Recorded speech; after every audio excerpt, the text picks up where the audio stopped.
햇살이 따스하고 바람이 부드럽게 스치는 어느 날, 영주산에서 많은 이들이 가르침을 듣고 있었습니다. 부처님의 설법이 맞춰졌는데도 사람들의 마음에는 말로 다 못할 감동이 넘쳐났죠. 그 무리 속에서 선제라는 이름의 제가 수행자가 천천히 걸어나와 문수보살께 다가갔습니다. 그는 두 손을 모은 채 머리를 숙이며 낮은 목소리로 말했습니다. 지혜로운 문수보살님, 저는 제가자로서 일상에 매여 지내며 공부할 시간이 늘 부족하다고 느낍니다. 주변의 많은 분도 마음을 내어 부처님 가르침을 실천하려 하지만 실질적인 성과를 얻지 못하고 오히려 괴로움이 늘어나기도 합니다. 제가 수행자들이 흔히 저지르는 잘못은 무엇이며 어떻게 하면 바른 길을 잃지 않을 수 있을까요? 이 말을 듣고 주변에 있던 여러 제가자들도 간절한 표정으로 문수보살을 바라봤습니다. 그들은 선제가 대신 자신들의 고민을 물어준 것에 감사해야 하며 대답을 기다리고 있었습니다. 문수보살은 그들을 바라보며 부드러운 음성으로 말했습니다. 훌륭한 질문입니다. 집에서 수행하는 분들은 바쁜 일상 속에서도 마음을 닦으려 애쓰지만 잘못된 길로 빠지기 쉽습니다. 오늘은 제가 수행자들이 흔히 범하기 쉬운 잘못들을 이야기해 보겠습니다. 문수보살의 말씀이 이어지자 그 자리에 있던 이들은 숨죽이며 귀를 기울였습니다. 첫 번째로, 겉모습에만 치중하고 마음의 변화에는 소홀해지는 경우가 많습니다. 웅장하고 화려한 사찰, 장엄한 불상, 향과 초, 예불과 독송에 열중하다 보면 정작 내면을 어떻게 다듬어야 하는지 놓칠 수 있지요. 절에 자주 가고 예불을 게을리하지 않는 것은 훌륭한 마음 자세입니다. 하지만 그것만으로는 부족합니다. 내가 실천하는 예불이나 독송이 실제로 나를 자비롭게 만들고 있는지, 남을 대할 때 좀 더 부드럽고 따뜻해졌는지를 점검해야 합니다. 이때 한 제가자가 자리에서 일어나 말했습니다. 저는 매일 아침 첫 일과로 향을 사르고 절을 올립니다. 밤에도 빠짐없이 경전을 독송하고 회향합니다. 이렇게 꾸준히 하면 커다란 공덕이 쌓이는 것 아닐까요? 그러자 문수보살은 미소 지으며 답했습니다. 예불과 독송은 훌륭한 수행입니다. 하지만 그 바탕이 되는 자비와 지혜가 함께 자라나야 합니다. 오로지 형식만을 지키고 그 의미를 깊이 헤아리지 않는다면 그 어떤 의식도 참된 열매를 맺지 못합니다. 한 부자의 이야기를 들어보겠습니다. 옛날에 큰 재산을 가진 장자가 있었습니다.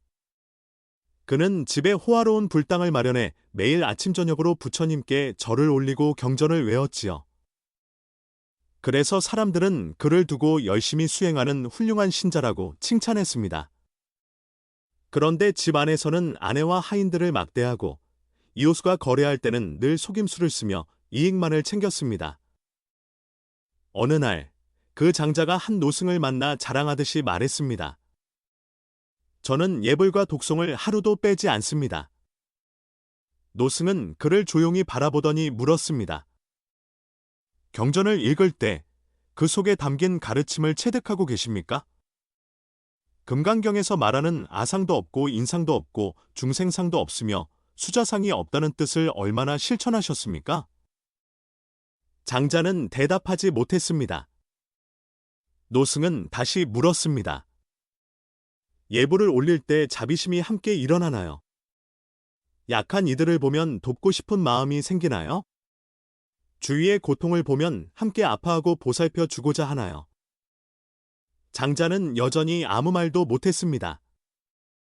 노승은 깊은 한숨과 함께 말했습니다.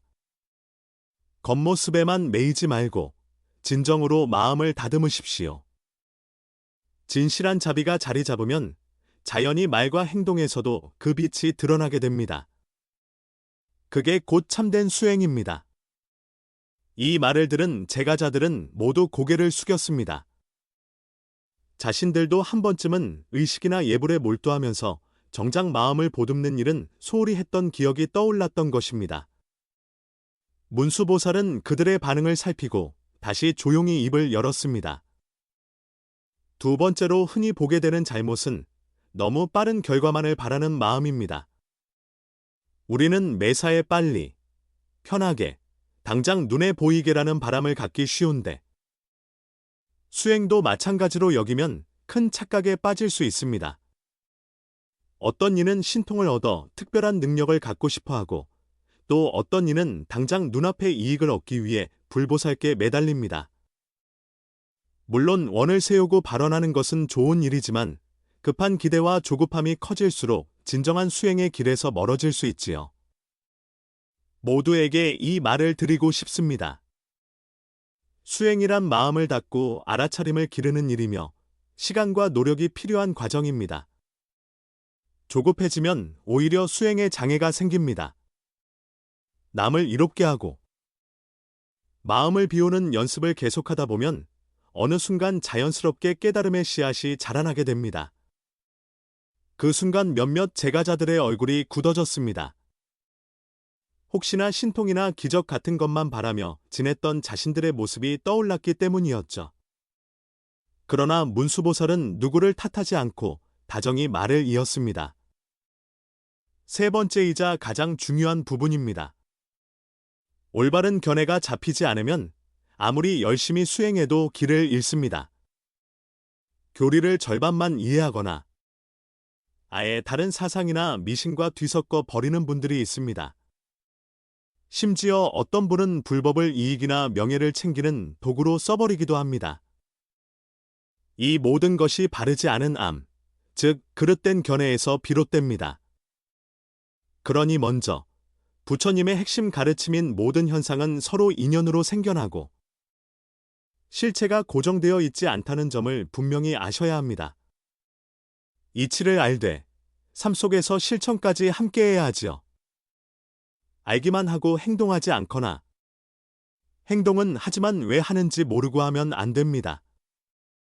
문수보살은 잠시 숨을 고르고 한 예를 들려주었습니다. 옛날 해명이라는 제가자가 있었습니다. 그는 불사를 돕고 사찰의 보시도 많이 하면서 자신이 불법을 잘 따르고 있다고 믿었지요. 그런데 동시에 별자리나 풍수 같은 데도 깊이 빠져서 집안 모든 것을 점술에 의존했고 그걸 마치 불법의 일부인 양 여겼습니다. 어느 날 운 좋게 한 성인을 만나 조언을 구했는데 그 성인은 그에게 물었습니다. 당신이 신앙하는 부처님의 핵심 가르침이 무엇인지 아십니까? 해명은 그저 예불, 독송, 보시, 절 짓기 같은 것이 아니겠습니까? 라고 대답했는데 성인은 고개를 저으며 말했습니다. 그것들은 수행의 밖으로 드러나는 모습일 뿐 핵심은 아닙니다.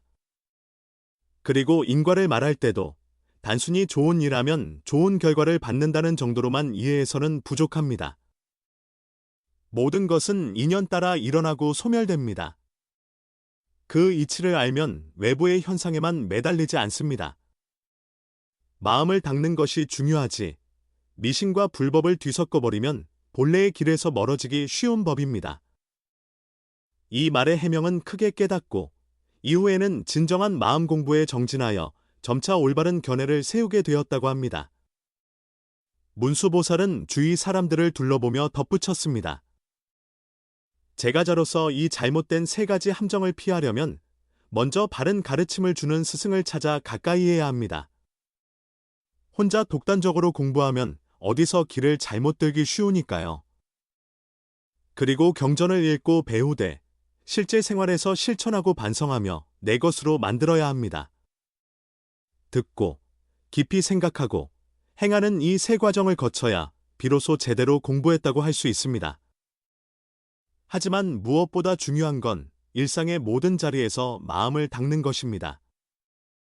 가정을 돌보고 직장을 다니고 사회 속에서 부딪히며 살아가더라도 그 속에서 자비와 지혜를 실천할 기회가 있습니다. 날마다 작은 이익에만 집착하지 말고 화를 줄이고 상대를 배려하고 감사한 마음을 내보면 어떨까요? 그 작은 실천이 모여서 진정한 수행이 됩니다. 제가자로서 삶을 꾸려가다 보면 누구나 유혹도 많고 번뇌도 쉽게 생깁니다. 그러나 수행이란 세속을 완전히 등지는 것만을 말하지 않습니다. 늘 주변 사람들과 관계를 맺고 자잘한 일들을 겪으면서도 한결같이 자비와 지혜를 키워나가는 것이야말로 참된 길입니다. 예전에 바라문가정 출신이면서도 훌륭한 깨달음을 이룬 유명한 제가자도 있지 않았습니까? 그처럼 눈에 보이는 형식보다 마음을 어떻게 닦느냐가 중요합니다. 결국 제가 수행은 마음이 중심이라는 사실을 잊지 않아야 합니다. 거칠애에 집착하거나 빠른 결과를 탐하거나 그릇된 견해에 빠지지 않는다면 누구나 조금씩 앞으로 나아갈 수 있습니다. 우리 모두가 작게라도 이 사실을 실천한다면 번뇌가 점차 줄어들고 지혜가 자라날 것입니다. 부처님의 가르침은 한없이 광대하여 모든 이에게 열려 있습니다. 스스로를 꾸준히 관찰하고 배우고 실천하다 보면 여러분도 삶 속에서 자유롭고 평화로운 지혜를 발견하게 되실 겁니다. 이 말을 마치자 문수보살은 손에 들고 있던 지혜의 보검을 살짝 내렸습니다. 그 순간 온 산에 따사로운 기운이 감돌면서 보살의 모습이 천천히 사라졌습니다. 선제와 제가자들은 자리에서 일어나 오랫동안 예를 갖추며 문수보살의 가르침을 가슴 깊이 새겼습니다. 이후 그들은 일상 속에서 형식에만 치우치지 않고 조급함을 경계하며 올바른 견해를 지켜나가기 위해 노력했습니다.